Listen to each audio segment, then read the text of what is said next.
নমস্কার বন্ধুরা, আপনারা দেখছেন আপনাদের এই প্রিয় ইউটিউব চ্যানেল এক্সাম গুরুজি। আজকের ভিডিওতে আমরা আপনাদের সামনে তুলে ধরবো এমন 5টি ভুলের কথা, যেগুলি স্টুডেন্টরা সাধারণত তাদের চাকরির জীবনে শুরুতে কিন্তু করে থাকে এবং তার জন্য কিন্তু তারা পস্তায় এবং ভবিষ্যতে গিয়ে তারা কোনো ধরনের কোনো চাকরিতে কোয়ালিফাই করতে পারে না। তো সেই 5টি বিষয় নিয়ে 5টি ভুলের কথা নিয়ে আজকের এই ভিডিও। এই 5টি ভুল কিন্তু খবরদার করবেন না। যে করবেন তাদের কিন্তু ভবিষ্যৎ কিন্তু একটু অন্ধকারই হবে। তো এই 5টি ভিডিও নিয়ে আলোচনা করব। তার আগে একটি রিকোয়েস্ট করতে চাই, আপনারা যদি এখন পর্যন্ত আমাদের চ্যানেলটিকে সাবস্ক্রাইব না করে থাকেন, তাহলে এরকম ধরনের লেটেস্ট ভিডিও পাওয়ার জন্য অবশ্যই চ্যানেলটিকে সাবস্ক্রাইব করে নেবেন এবং পাশে দেওয়া ঘন্টাটি বাজিয়ে দেবেন। তো চলুন দেখে নিই। আমরা সাধারণত যখনই পরীক্ষা দিতে যাই, তখনই আমাদের মনের মধ্যে বিভিন্ন ধরনের প্রশ্ন জাগে যে আমাদের কি করা উচিত, কি করা উচিত না, কোনটা করলে ভালো হবে, কোনটা না করলে ভালো হবে। এবং মাঝে মাঝে কি হয়, মাঝে মাঝে আমরা পরীক্ষা এত লেটে হয় যে আমরা পড়াশুনোই ছেড়ে দিই, কিংবা আমাদের মাথায় বিভিন্ন ধরনের টেনশন ঢুকে যায় যে না, পয়সা ছাড়া এখন চাকরি হয় না। তো কিছু কিছু বিষয় আছে যেগুলো আমাদের সবসময় জেনে রাখা দরকার এবং সবসময় পজিটিভ থাকা দরকার। পজিটিভ না থাকলে কিন্তু আপনি কখনোই মানে এগোতে পারবেন না, সামনে কিন্তু সবসময় বাধাই আসবে। তো এই 5টি ভুল নিয়ে আলোচনা করব, তো ভিডিওটি দেখতে থাকুন। আমাদের সবার প্রথম ভুল, সেটি হচ্ছে পরীক্ষা অনেক দেরিতে আছে, থাক কিছুদিন পর থেকে পড়া শুরু করব। অর্থাৎ আমাদের প্রথম ভুল আমরা কি করি, যে পরীক্ষা তো অনেক দেরিতে আছে, এখনো তো পরীক্ষার অনেক দেরি আছে, সেপ্টেম্বর আগস্ট সেপ্টেম্বরে পরীক্ষা হবে, তো এখন পড়াশুনো করে কি হবে, এখন পড়াশুনো করে কিচ্ছু হবে না। এখন আইপিএল আছে, আমি আইপিএল দেখবো, সামনে ভোট আছে, ভোট প্রচার করব এবং বিভিন্ন বড় বড় নেতাদের যে সমস্ত বক্তব্য সেগুলো দেখবো। তো এখন পড়াশুনো করে কোনো লাভ নেই, যখন পরীক্ষা আসবে তখন পড়বো। তো এটি হচ্ছে অনেকের চিন্তাভাবনা। এই চিন্তাভাবনা যাদের থাকে তারা কোনোদিনও পাস করতে পারে না, আর বিশেষ করে বাঙালিদের এরকম ধরনের চিন্তাভাবনা থাকে। কারণ আমরা দেখেছি যখন হিউজ কোনো ভ্যাকান্সি না বেরোয়, তখন কিন্তু বাঙালিরা পড়াশোনা খুব একটা করতে চায় না। কারণ এটি আমি গত আড়াই বছর ধরে আমি আমার ইউটিউব চ্যানেল চালাচ্ছি। তো এর মাধ্যমে বুঝতে পারি, আমি দেখতে পারি যে বাঙালিরা কীরকম ধরনের তাদের মেন্টালিটি। গত বছর যখন রেলের পরীক্ষা আসলো, তখন হিউজ পরিমাণ আমাদের চ্যানেলে ভিউজ আসতো এবং হিউজ পরিমাণ আমাদের যে পড়াশোনার যে কন্টেন্টগুলো আছে সেগুলো চলতো, এবং আমরা যে সমস্ত কথাবার্তা বলতাম পড়াশুনো সংক্রান্ত এবং রেল সংক্রান্ত, হিউজ চলতো। তো তারপরে যখন রেলের পরীক্ষা আস্তে আস্তে শান্ত হয়ে গেল, তখন ভিউজ কমে গেল। কারণ ছেলেমেয়েরা পড়াশোনা বন্ধ করে দিয়েছে, কারণ রেলে পরীক্ষা হচ্ছে না, তো পড়াশোনা অলরেডি বন্ধ করে দিয়েছে। তো এটি হতে থাকে, এটি আমি দেখেছি, রিয়েলাইজ করেছি এবং অনেকের সাথে কথাও বলেছি যে এখন পড়াশোনা করে কি হবে, অনেকেই বলেছেন।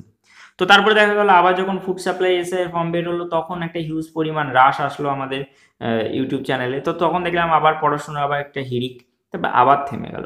এই যে আবার গ্রুপ ডির ফর্ম বেরিয়েছে, এখন আবার হিড়িক চলছে। এই যে ফর্ম ফিল আপটা যেই শেষ হয়ে যাবে, তাদের হিড়িকটা থেমে যাবে।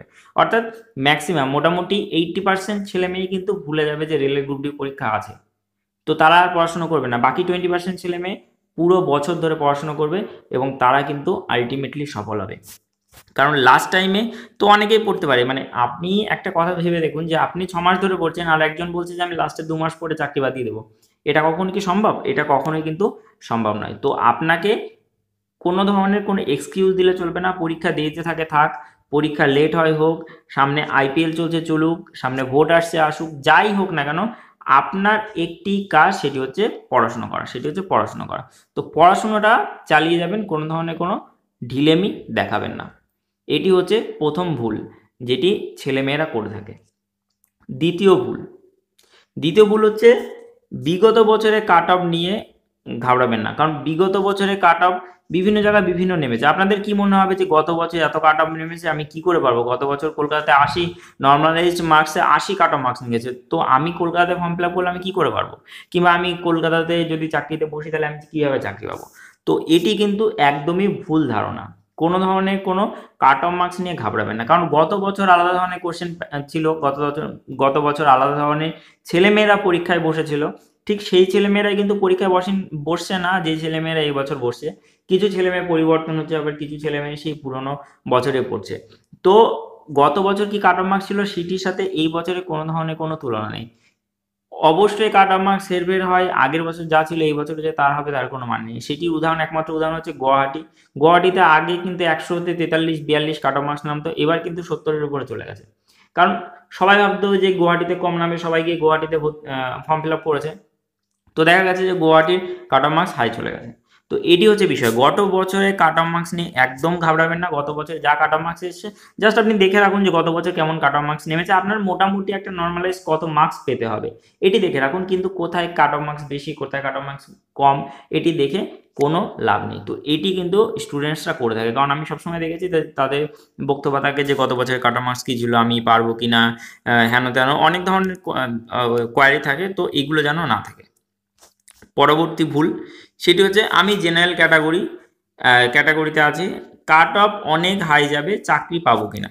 অর্থাৎ আমি জেনারেল ক্যাটাগরিতে আছি, যারা জেনারেল আছেন কিংবা ইকোনমিক্যাল উইকার সেকশন আছেন, তারা আবার ইকোনমিক্যাল উইকার সেকশনদের কিন্তু এবার তো আবার রিজার্ভেশন করে দিচ্ছে। আবার অনেকে আছে যারা জেনারেল, তো তাদের একটাই হয়তো বক্তব্য যে আমাদের কাট অফ মার্কস হাই যায় তো আমরা পারবো কিনা, এসসি এসটি ওবিসিদের জন্য পারবো কিনা। তো প্রথমত জেনে রাখা দরকার যে জেনারেলদের জন্য কিন্তু একটা রিজার্ভেশন অলরেডি কিন্তু থাকছে। রিজার্ভেশন বলতে একটা বড় জায়গা থাকছে। এসসি এসটিরা ওবিসিরা কিংবা ইকোনমিক্যাল উইকার সেকশনরা কিন্তু একটা কম নাম্বার পেয়ে একটা জায়গা পাচ্ছে, কিন্তু বাকি 50% নাম্বার কিন্তু টোটালি খোলা থাকছে। অর্থাৎ 50% নাম্বার 50% সিট কিন্তু যে যেটি হচ্ছে রিজার্ভেশন, এবং বাকি 50% সিট কিন্তু আপনার খালি। তো এটি মাথায় রাখতে হবে, যারা অন্যান্য ক্যাটাগরিতে আছে তাদের 100% সিটে কিন্তু অ্যাপ্লাই করতে পারবে, কিন্তু তারা তাদের একটা মন বানিয়ে নিয়েছে যে না আমাদের কম কাট অফ মার্কস পেলেই চলে, আমাদের বেশি কাট অফ মার্কস পাওয়ার দরকার নেই। তো দেখা যায় যে 50টি 100টি সিটের মধ্যে যে 50টি সিট জেনারেল এবং সকলের জন্য ফাঁকা আছে, তো সেই 50টি সিটের জন্য সেই 50টি সিটের মধ্যে হাইয়েস্ট 10 জন হয়তো অন্যান্য জন ঢোকে, অন্যান্য ক্যাটাগরি ঢোকে 10 থেকে 15 জন, এবং বাকিরা কিন্তু জেনারেলই থাকে। তো আপনি যদি মনে করেন যে আপনি জেনারেল আপনি চাকরি পাবেন না, তো আপনার ভুল ধারণা। আপনার পাশের বাড়ির ছেলে মেয়েরই দেখুন যে জেনারেল হিসেবে কিন্তু চাকরি পেয়েছে। তো এটি কখনো ভাববেন না যে আপনি জেনারেল আপনি চাকরি পাবেন না। তো এটি স্টুডেন্টদের ভুল ধারণা, এটিও কিন্তু ত্যাগ করতে হবে। পরবর্তী ভুল ধারণা সেটি হচ্ছে গ্রুপ ডির চাকরি বলে কখনোই দুঃখ পাবে না।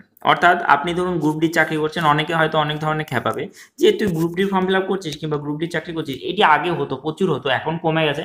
এখন গ্রুপ ডির মাইনেই এত বেশি হয়ে গেছে যে এখন আর গ্রুপ ডিকে কেউ গ্রুপ ডি বলে না, গ্রুপ ডিকে এখন লেভেল 1 বলে, আগে হেল্পার 2 বলতো, তারপর হেল্পার, এখন অ্যাসিস্ট্যান্ট বলে, এখন অ্যাসিস্ট্যান্ট বলে গ্রুপ ডিকে। তো কখনোই কিন্তু হীনমন্যতায় ভুগবেন না যে আমি গ্রুপ ডির চাকরি করছি। অবশ্যই আপনাকে বেটার কোনো কিছু করার চেষ্টা করতে হবে সবসময়। অবশ্যই আপনি যদি গ্রুপ ডি পান তাহলে আপনাকে এনটিপিসির জন্য খাটতে হবে, কিংবা স্টাফ সিলেকশন কমিশনের জন্য খাটতে হবে, কিংবা ডাব্লিউবিসিএস এর জন্য খাটতে হবে। কিন্তু কখনোই কিন্তু ভেঙে পড়বেন না, কারণ ভেঙে পড়লে হবে না। যে অনেকে হয়তো হার্ট করবে আপনাকে, গ্রুপ ডি চাকরি করিস, বাজে চাকরি, খাটনি অনেক বেশি, গ্রুপ ডি, এরা এই সমস্ত কথাবার্তা যেন কখনোই মাথায় না ঢোকে। যে আমি ফার্স্ট যখন ফর্ম ফিল আপ করেছিলাম আমার মনে আছে যে স্কুল ক্লার্কশিপ এবং গ্রুপ ডি বেরিয়েছিল, তখন আমি ভেবেছিলাম যে আমি মাধ্যমিকে ফার্স্ট ডিভিশন, 12 ক্লাসের ফার্স্ট ডিভিশন, আমি গ্রুপ ডির জন্য ফর্ম ফিল আপ করবো, এটি আমি ভেবেছিলাম। তো আমি ক্লার্কশিপের জন্য ফর্ম ফিল আপ করি এবং খুব খারাপ রেজাল্ট হয়। লাইফের প্রথম পরীক্ষা, 12 ক্লাস পাস করে ফার্স্ট পরীক্ষা দিয়ে আমি এসএসসি যে স্কুল সার্ভিস কমিশনের যে গ্রুপ ডি এবং গ্রুপ সি নিয়েছিল স্কুলে, তো সেটিতে খুব খারাপ পরীক্ষা হয়। তখন বুঝতে পারি যে গ্রুপ ডি গ্রুপ সি এরকম ধরনের কোনো কিছু হয় না, চাকরি একটি চাকরি। তো গ্রুপ ডি বলে কমা চাকরি, গ্রুপ সি বলে ভালো চাকরি, অবশ্যই ভালো চাকরি, তবে গ্রুপ ডিকে কোনো সময় কমা হিসাবে ধরবেন না। এবং লাস্ট এবং ফরমোস্ট পয়েন্ট সেটি হচ্ছে সকলের এনকোয়ারি। রেলে অনেক দুর্নীতি হয়, অনেকে অনেক টাকা দিয়েছে, আমার কি হবে। অর্থাৎ রেলে তো অনেক দুর্নীতি হয়, এরকম অনেক শোনা যায় যে রেলে টাকা দিয়ে চাকরি পেয়েছে, তো আমি কি দুর্নীতি ছাড়া অর্থাৎ টাকা ছাড়া চাকরি পাবো? তো এক্ষেত্রে একটিই বলা যে হ্যাঁ অবশ্যই পাবেন। দুর্নীতি ভারতবর্ষে মানে কি দুর্নীতি অনেক দিন আগে থেকেই শুরু হয়েছে, ঠিক আছে। সে আমরা একটা সিনেমা দেখেছি যে যোধা আকবর, সেই সিনেমাতে দেখানো হচ্ছে যে আকবরের আমল থেকে দুর্নীতি শুরু হয়েছে। তো বিষয়টা হচ্ছে ভারতবর্ষে রক্তে মাটিতে দুর্নীতি মিশে রয়েছে। তো দুর্নীতি কে ঠেকাবে? গভর্নমেন্ট ঠেকাবে। যদি গভর্নমেন্ট ঠেকাতে যায় তাহলে এমপ্লয়িজরা দুর্নীতি করবে, অর্থাৎ আধিকারিকরা দুর্নীতি করবে। আধিকারিকরা যদি দুর্নীতি না করে তাহলে নেতারা দুর্নীতি করবে। নেতারা যদি দুর্নীতি না করে তাহলে হচ্ছে ক্লার্করা দুর্নীতি করবে, তারা ওখানে নাম্বারে হেরফের করে দেবে। তো দুর্নীতি হবেই। এবার আমি কখনোই কোনো অর্গানাইজেশনকে ব্লেম করবো না যে না রেলে দুর্নীতি হয়, আমি কখনোই ব্লেম করতে পারি না, আমার কাছে কোনো প্রমাণ নেই, তার জন্য আমি কখনোই ব্লেম করতে পারি না। তবে দুর্নীতি কিছু কিছু ক্ষেত্রে হয়, পিএসসি দুর্নীতি করছে সবাই বলছে, তারপরে স্কুল সার্ভিস দুর্নীতি করছে সবাই বলছে, তো সব ক্ষেত্রেই দুর্নীতি হচ্ছে। তো সেই দুর্নীতির পরিমাণটা যদি খুবই বেশি হয়ে যায় তাহলে কিন্তু খুবই খারাপ। আর রেলে এই খুব বেশিটা হয় না। দুর্নীতি যদিও হয়, আমি মানে কি গ্যারান্টি দিয়ে বলবো না যে দুর্নীতি হয় না, আবার গ্যারান্টি দিয়ে এটাও বলবো না যে দুর্নীতি হয়, কারণ এটা আমার বলা কখনোই উচিত না। আমি কখনোই কাউকে ব্লেম করতে পারি না, কোনো অর্গানাইজেশনকে, রেলের ডিপার্টমেন্টকে আমি কখনোই ব্লেম করতে পারি না। তো বিষয়টা হচ্ছে দুর্নীতি হোক যাই হোক না কেন, একটি কথা মাথায় রাখবেন যে 80% কিন্তু ফ্রেশার থাকে, অর্থাৎ 80% কিন্তু মানে দুর্নীতি মুক্ত থাকে। তো আপনি সেই 80%-এর মধ্যে নিজেকে নিয়ে যান না, নিজেকে রেডি করুন, ভেবেই নিন যে 20% সিট মানে কি আমাদের জন্য না, 20% সিট অলরেডি বুক হয়ে গেছে, ভেবেই নিন না। তো আপনি আপনি একা রিফর্ম করতে পারবেন না টোটাল ইন্ডিয়াটাকে, গোটা ইন্ডিয়াটাকে, যতদিন না পর্যন্ত যারা দুর্নীতি করছে তারা যতদিন শুধরাচ্ছে। তো সে কথা একদম টোটালি ভুলে যান যে আপনার মানে টাকা ছাড়া হবে না, যে আপনি 20% বাদ দিয়ে বাকি 80%-এর মধ্যে লড়াই করুন না কেন। টোটাল তো 1,00,000-এর উপরে সিট আছে, 1,04,000, তো 20,000 সিট বাদ দিয়ে দিন, বাকি 80,000 সিটে লড়াই করুন। ভাবুন যে না আমার 80,000 সিটই বেরিয়েছে, তো তখন দেখবেন যে একটা মনের মধ্যে থেকে একটা পজিটিভ জিনিস আসবে, অর্থাৎ পজিটিভ থিঙ্কিং আসবে। যারা দুর্নীতি করেছে তাদের ব্যাপার আলাদা, তারা কিভাবে চাকরি পেয়েছে পাক না পাক সেটা আমার দেখে দরকার নেই। আমি দুর্নীতি ছাড়া আমি নিজে পড়াশোনা করে কিভাবে চাকরি পাবো, এটি মেন মোটো হওয়া দরকার। তো এই কটি ভুল কিংবা এর থেকেও আরও অনেক বেশি ভুল স্টুডেন্টরা করে থাকে, যারা যারা পড়াশোনা করছে তাদের লাইফে। তো ভুলগুলির মধ্যে সবথেকে বড় ভুল আমি 1 নাম্বারেই রেখেছি, সেটি হচ্ছে পরীক্ষা অনেক দেরিতে, কিছুদিন পরে করবো। আর এটি হচ্ছে বাঙালিদের রোগ, এটি মাথায় রাখবেন যে পরীক্ষা না আসলে কিন্তু এতে কিন্তু টনক নড়ে না, অর্থাৎ পরীক্ষার ডেট না দিলে কিন্তু টনক নড়ে না যে সামনে পরীক্ষা আসছে। সারা বছর যারা পড়াশোনা করে তারাই কিন্তু চাকরি পায়, এটি মাথায় রাখবেন। ঠিক আছে, তো আজকের জন্য ভিডিও আমরা এখানেই শেষ করব। ভালো লাগলে অবশ্যই লাইক, শেয়ার এবং কমেন্ট করতে ভুলবেন না।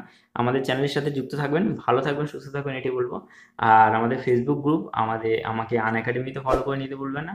আমাদের ইউটিউব চ্যানেলকে সাবস্ক্রাইব করে নেবেন। আমাদের ইউটিউব চ্যানেলে কিন্তু রেগুলার, অর্থাৎ একদিন পর পর একদিন কিন্তু অঙ্কের ভিডিও আসে। প্রতি সোম, বুধ, শুক্র অঙ্কের ভিডিও আসছে। তারপর প্রতি রবিবার সকালে হচ্ছে কিন্তু যে জেনারেল যে কারেন্ট অ্যাফেয়ার্সের ভিডিও আসছে, প্রতি সপ্তাহতেই করে একটি ভিডিও দেবো, যে প্রতি সপ্তাহ কারেন্ট অ্যাফেয়ার্স।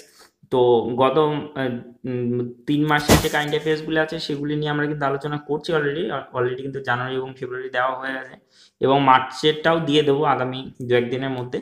তো আমাদের সাথে যুক্ত থাকবেন, ভালো থাকবেন, সুস্থ থাকবেন, এটি বলবো। Thank you for watching this video once again, and bye.